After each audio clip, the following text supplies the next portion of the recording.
All right. Today, I have the pleasure of being joined by David Letterfly. He's a circus horse trainer, artist, pinstriper, speaker, and author. And it's my great pleasure. I'm sure there's a lot more to you than just those couple little things, but that'll get us started. How are you doing today? I'm doing just a little bit better than excellent, Tim. Thanks for having me on the show.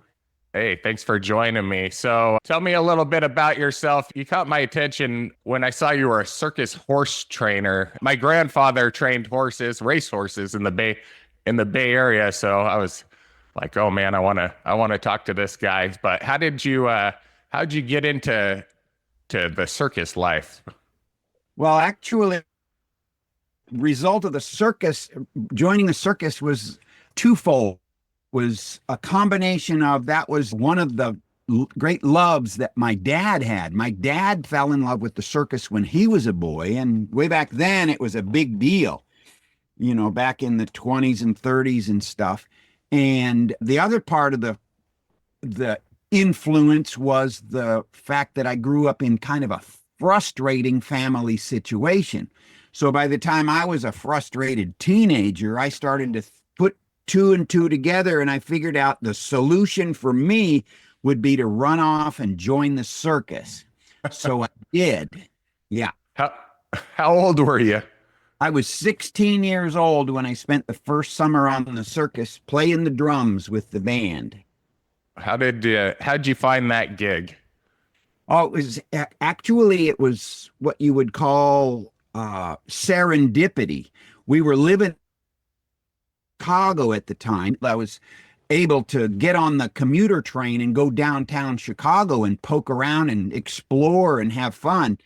And I ended up finding a newsstand in downtown Chicago that had every magazine and newspaper that you could imagine. And I looked through every one of them and I found one of them that catered to show business. It was called Amusement Business Magazine. And when I got home, I discovered that that particular issue had the name and the address of every circus in the country.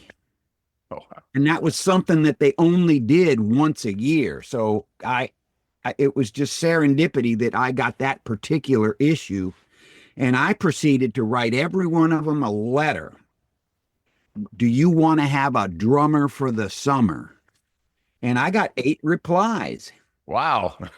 So that's when my dad figured out, hey, wait a minute, this kid's serious. So was he let you run off and join the circus? Well, he actually made a deal with me. He wanted me to graduate high school. So he says, look, I'm going to take you to where the circus, you and your drums to the circus. You can spend summer there, but I got to have the ability to come and bring you back so you can finish your senior year in high school. So that's the deal that he made with me. And that's what I did.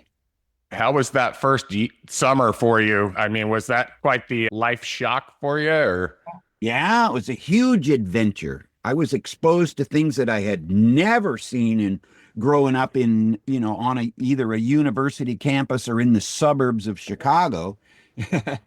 yeah. Where did you learn to drum?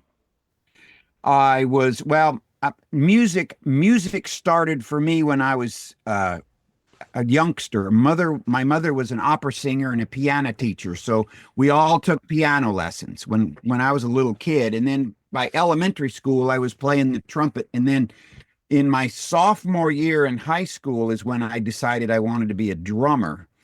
Since I already had a musical background, I just shot right through the ranks. By my junior year, I was first chair snare drummer. Actually, the second half of my sophomore year, I was first chair snare drummer in the symphonic wind ensemble, and I was always first chair from there on out. Wow. So you're a Yeah, talented dude. yeah, and I have the an obsessive tendency. Sometimes that works out well, actually. Yeah. Yeah, when you So chant, you did your first summer there and then you just decided, yeah, this is for me and I'm going to keep on doing this. definitely. Yeah, the man I worked for was impressed with me, and so as soon as I graduated, he came and got me, and we proceeded to build a circus he was breaking away from his family circus, and so I actually helped him build and launch a circus starting from scratch. Wow. How big of an outfit did you end up being? It just was small Yeah. compared to the big circuses today. Yeah, it was just a small family type operation. Yeah. Yeah. So you went from playing the drums to training horses and showing horses in the circus. How did that come about for you? Well, it was actually a godsend because the family situation I grew up in included an older brother that produced weird behavior that Hmm. they didn't have a name for at that time. And so in response to seeing the other kids picking on my older brother as I emerged from the house and started to explore the world, I became socially reluctant. Hmm. So I didn't interact with the other kids. I went straight to being project oriented and reclusive. So whenever I was on the circus, I was probably still a little socially inept. So I ended up falling right into helping with the animals. I was influenced by the men that took care of the animals and loved them and trained them and those kinds of things. That was probably my introduction to practical relationships with other living beings. And people noticed that I don't know if they noticed I had a gift or anything for that, but other people around me noticed and they encouraged me, Dave, you should have a horse act of your own. Oh, really? So what kind of an act did you produce initially? What was your typical show like? The first act was, well, the first thing I had to do was learn what I needed to do first. And the first ambition was a liberty act, which is multiple animals that are all turned loose in this round circus ring, thus the name Liberty. And so the original ambition was to match up 8 ponies and have an 8 pony liberty act. And then in the course of 2 years, I ended up purchasing like think 14 ponies, and out of the 14, 6 of them matched up nicely. An old man in Oklahoma is who taught me he helped with the training and in training me to introduce me to how you go about working a Liberty Act out on the road with the circus. My Liberty Act toured for about 8 years, and then I ended Wow. up selling the act to a circus producer up in Canada so that he could have an act for his son who was just entering into the business. Yeah. So you're also an amazing artist and painter and pinstriper. And did you start out being a artistic, creative guy, or how did that come about for you? Definitely. Yeah. Whenever I was a little kid and I was big enough to see out of the car, I noticed the other cars had little delicate pinstripe designs on them. And I had the thought I could do that. And when I got home, I started to decorate my wagon and my bicycle. And then the other kids in the neighborhood would see what I was doing and they'd ask me to paint something on their bicycle. I started painting and decorating stuff as a kid. And then I became a sign painter. And before I ever played the drums for the first time on that circus, they actually had somehow found out that I had that artistic aptitude, and I lettered a ticket box Oh, before I wow. did the first show. So I guess my career path was being presented to me. Yeah. That's kind of how life is. I mean, you're born with these natural talents, and some people gravitate towards them and some people don't. Most people don't, but it sounds like you kind of had your path and Yeah, you're heading down it. I've always been driven. I've never sat around thinking, "Oh man, I'm bored. I don't know what to do." I've always had something to do. Yeah, as ever since when I was a little kid.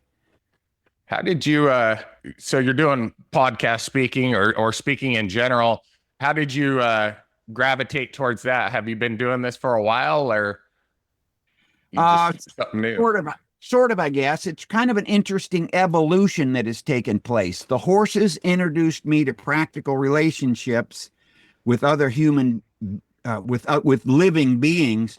And Hmm. then in the process of recovery from alcoholism, I was introduced to the writing aspect of the recovery process, where you do what we call the moral inventory. And that's what initiated my writing tendencies, which grew from inventories into essays, into marketing stories, and eventually I had enough written stuff to put together a book and then another book. And now I got 5 books published. Wow. And then, Congratulations. and, and the whole purpose, the original purpose was to find another outlet to, I suppose, entertain and enlighten people, branching from the drummer influencing the audience to the performer with horses and then with artwork. It's all audience based stuff that I've been doing. With writing, especially with books, it has the ability to reach and influence a larger audience than just the people who would accumulate to see a show. Yeah, absolutely. How are you publishing things? Are you on Amazon? Are you in bookstores? Yeah, they're all on Amazon right now. Yep, Nice. definitely. Amazon has really opened up a whole opportunity for so many writers out there who could never get published, and now there's so many great stories that are out there. So you touched for just a brief second, and I don't know if you want to speak on it about alcoholism, because that hits home with a lot of people. What led you into sobriety? What ended up happening was over a long period of time, I mentioned I had a frustrating childhood. Well, Uh-huh. I ended up discovering that alcohol would sort of make some of those feelings of shame go away, and it would Hmm. lubricate me, and it would make me more inclined to want to interact with those around me. So I ended up kind of adopting a regimen of consumption that ended up becoming daily. And Hmm. then the years went by, I ended up noticing that it was starting to interfere with my productivity. And I ended up having an opportunity. I was the headliner at a large horse show in Dallas with my second dancing horse. And I went there to be the main attraction. And I just knew that I could do a better job if I didn't drink. So I stopped drinking 3 weeks before the event. And I practiced and practiced and practiced. And then when I went to do my performances, I did a bang up job. And then as soon as it was over, my drinking consumption returned to what it was before. And that was probably the little experiment that ended up becoming the awakening that made me want to reach out and find out a little bit more about alcoholism. And then I ended up finding the place that I fit in with the fellowship called Alcoholics Anonymous. Yeah, I've had a handful of friends who have participated with that, and it seems like it's a very good program for a lot of people. I do drink probably more than I should, but it doesn't seem like it's a problem for me. Yeah. But I have experimented with not drinking for up to 70 days, and Uh-huh. I'm like, you feel like $1 million. And so I don't know why I always go back to, oh, I like a margarita. And I'm kind of the same way. I'm a little bit socially awkward. And so the Yeah. margarita, that'll lubricate you and make you feel great. But Yeah. on the flip side, it's terrible for you. Yeah. So Yeah. are you still doing pinstriping now, or Oh what are you yeah. doing? I've got a route of Harley Davidson stores that I service. I have a 7 month route. So between April and November, I'm at a different Harley store every week, mostly between Philadelphia and Chicago. And then I spend the winter here at my home in Florida.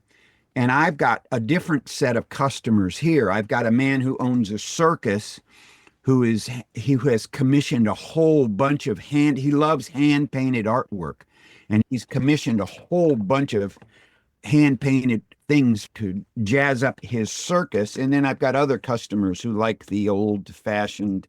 It's kind of a niche that I enjoy being part of. Do you come up with all this stuff just in your head? I mean, with AI nowadays, I'm seeing a lot of stuff that kind of matches what some of these artists have, but I can imagine coming up with that off on the fly?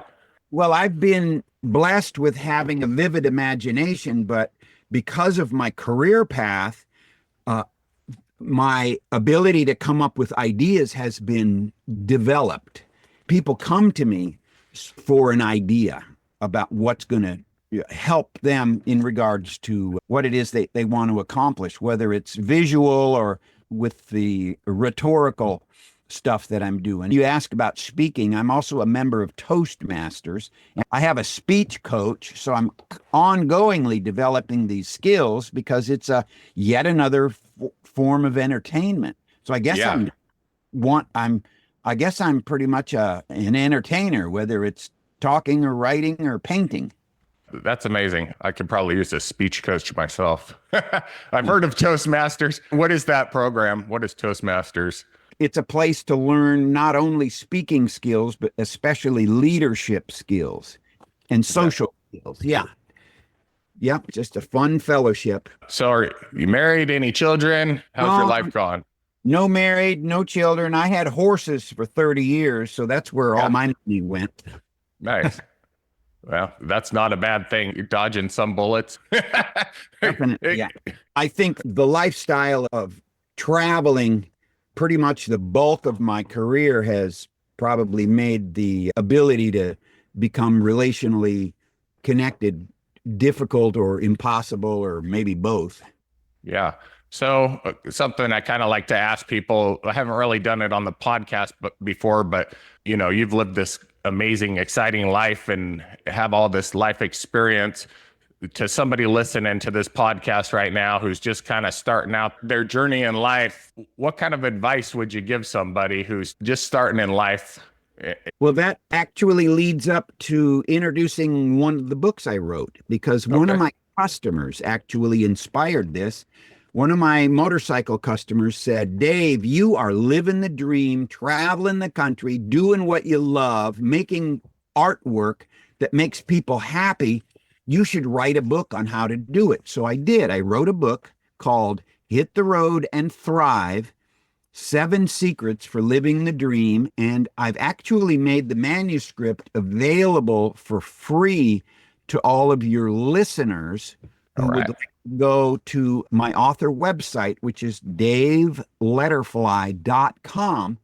And they can go there and sign up to receive the manuscript in their email. Okay. I'll link that in the show notes as well. Okay, great. Yeah. Because, all I want to do is help people.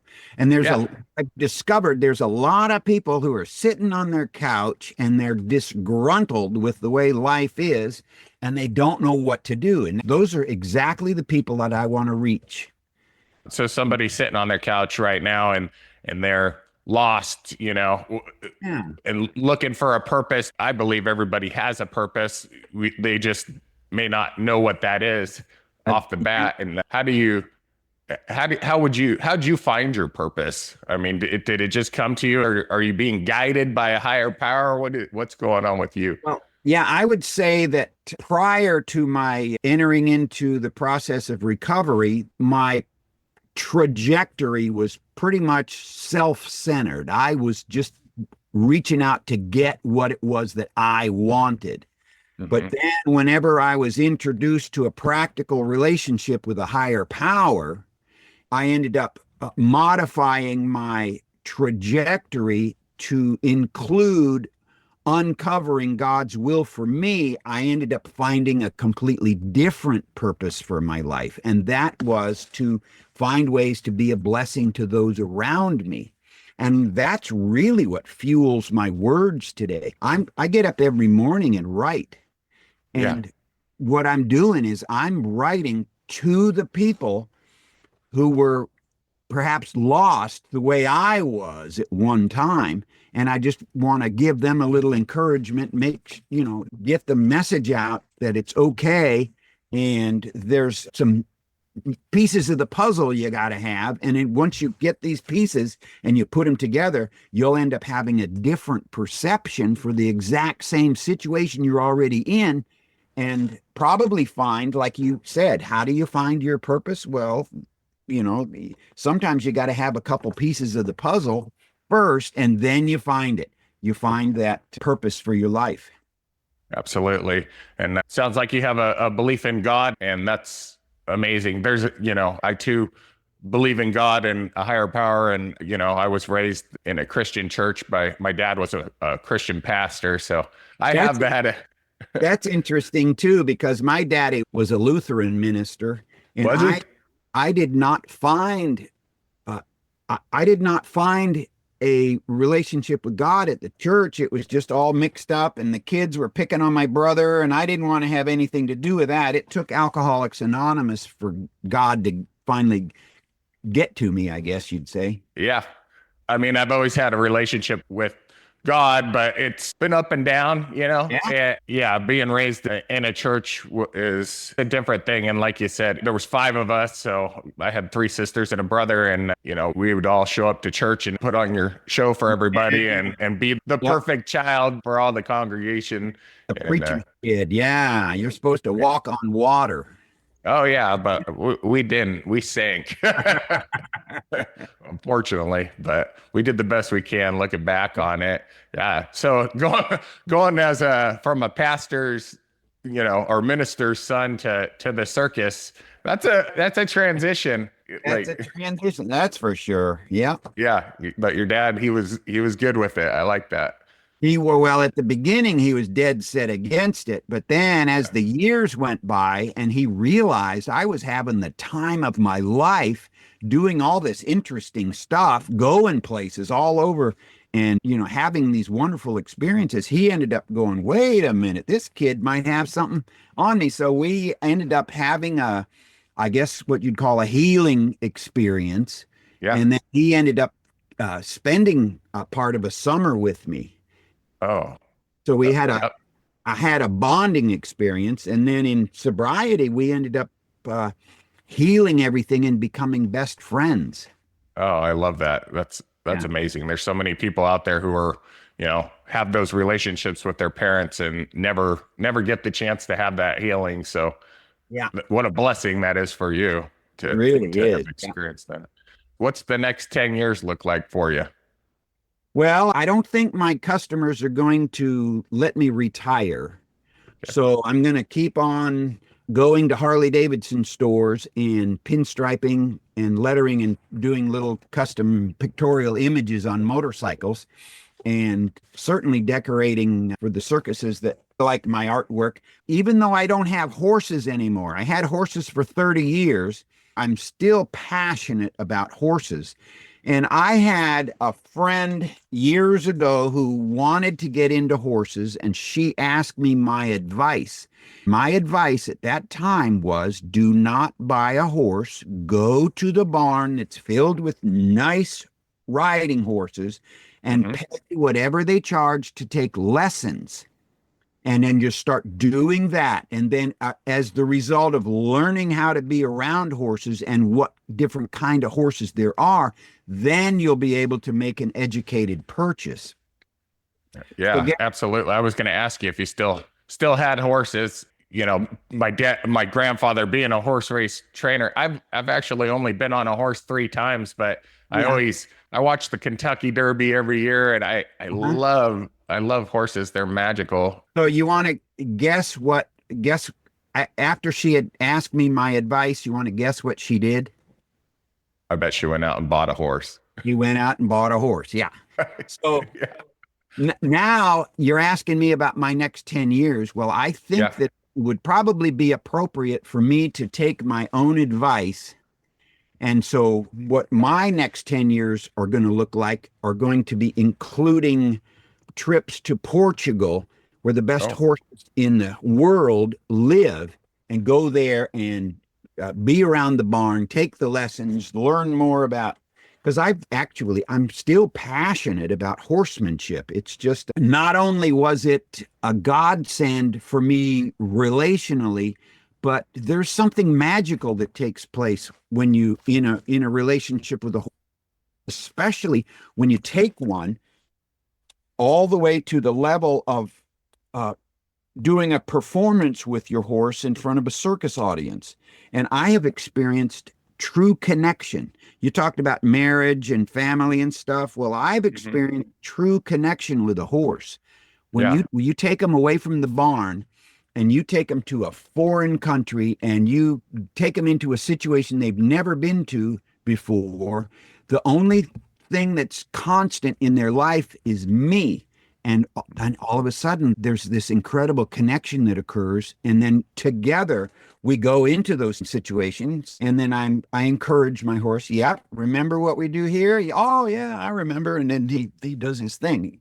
And so it's still a very, very magical thing. And there are places in the world, like there's this incredible trainer in South Africa that I'd love to go study with. And then there are places in not only Spain, but even in Mexico. And there are hotspots, even here in this country, where incredible horse training is taking place. And instead of me getting involved with horse owning, all of that responsibility, because I still want to be on an adventure for the rest of my life, I'm just going to start including trips to some of these places, not only to develop my skills, but especially my understanding. And it's going to show up in one of my next books. Well, Dave, you got any other advice for me, buddy? I've got a little bit of practical advice. I sure do. Never take a sleeping pill and a laxative at the same time.